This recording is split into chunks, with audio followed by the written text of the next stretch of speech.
أعوذ بالله من الشيطان الرجيم. بسم الله الرحمن الرحيم. سيقول السفهاء من الناس ما ولاهم عن قبلتهم التي كانوا عليها. قل لله المشرق والمغرب يهدي من يشاء إلى صراط مستقيم.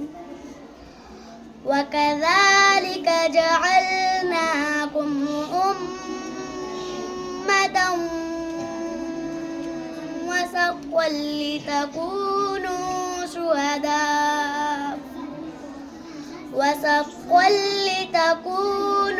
شهداء على الناس ويكون الرسول عليكم شهيدا. وما جعلنا القبلة التي كنت عليها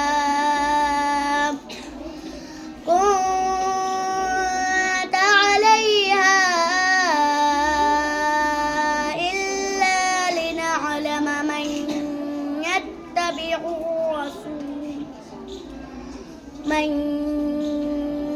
يتبع الرسول ممن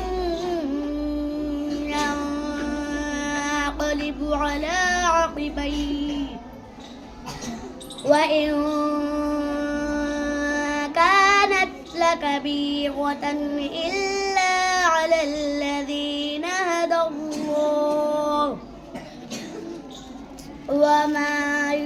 وما